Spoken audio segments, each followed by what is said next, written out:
I'm Jennifer Lane, and I'd like to welcome you all here.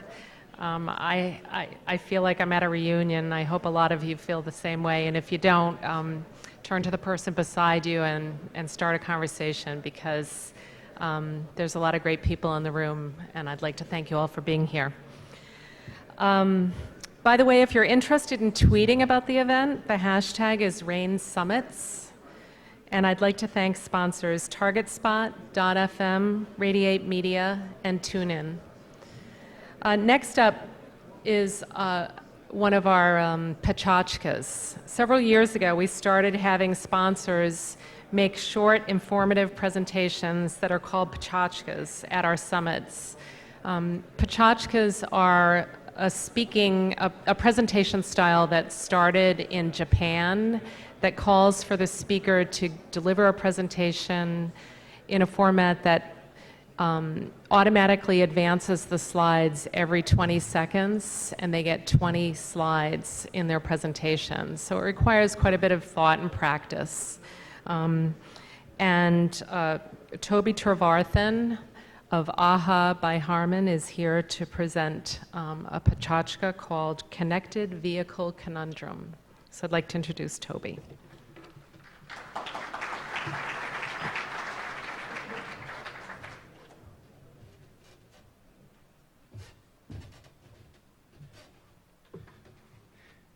This is like speed dating for speaking, so we'll see how this goes.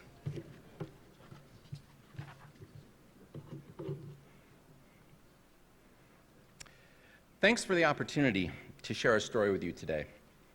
For generations, the vehicle has been a place of sanctum. I grew up in Flint, Michigan, a car town, home of Chevys, Buicks, where the car was a personal part of your makeup and it was a rite of passage. One of my fondest memories was graduating from college and driving across the country.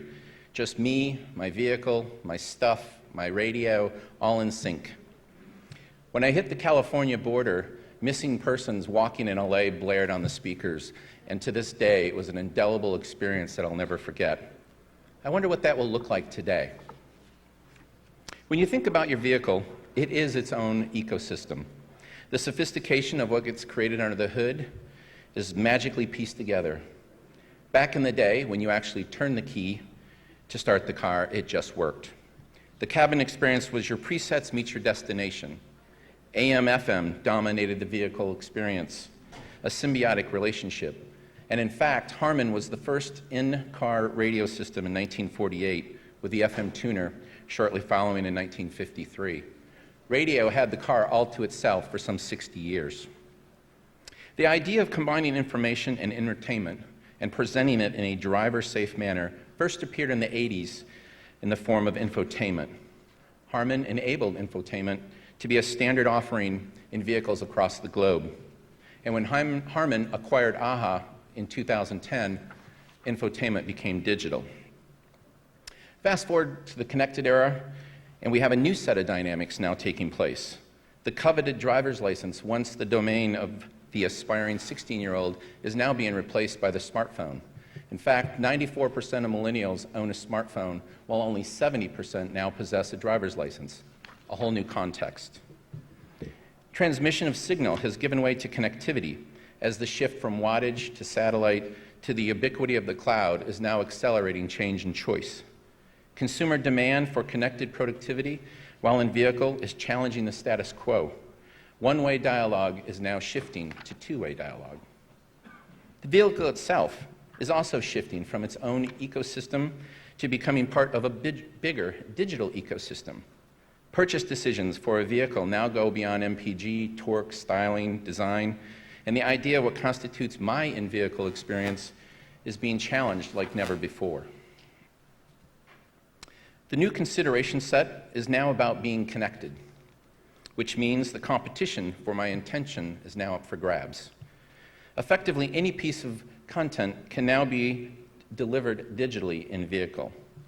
The emergence of the fifth screen with the ability for dynamic delivery to occur is changing the ground rules. Today, the in-vehicle experience is driven by smartphones and the notion of an app-based solution. Yet the irony of this approach is that it is illegal in the majority of states, and it violates NHTSA driver distraction guidelines. This demands a platform experience that mimics radio, not an app in car mode. So where does this bring us? It brings us to an opportunity to create a new medium, the connected vehicle. Pending the source, we spend approximately 8% or 2 hours of our life in a vehicle. This represents a sizable palette for us to reimagine, like YouTube did for video and what Flipboard is doing for print. While radio will always have a significant place in our lives, it continues to follow the push model of programming. The idea of knowing my news is on the 5, my weather is on the 8s, will continue to appeal to a large chunk of the population. Yet radio as we know it will morph. Music, sports, and talk will remain options, but not the only options going forward. The shift to personalized radio is truly just beginning. We believe 2013 is ground zero for this new in-vehicle experience, and the magic tipping point of 20% has already been achieved in integration with usage shortly following. The ability to get what I want, when I want it, is here. Identity used to mean station call letters. Today, it means my personal profile. It goes with me. I'm authenticated, and I can plug into any vehicle. I can listen to my presets, my social feeds, and find a cup of coffee at the next exit. The biggest conundrum to this new medium in my mind is who pays for this shift, and how do we generate revenue from this emerging space like the panel before us? Like radio before it, advertising and subscriptions will likely be the path, yet probably not the only path. And to that end, we have 3 points that I believe will help solve this connected conundrum. 1, a common platform will need to emerge so the in-vehicle experience can become universal for the connected consumer. The battleground for the in-vehicle experience will come down to the head unit or display.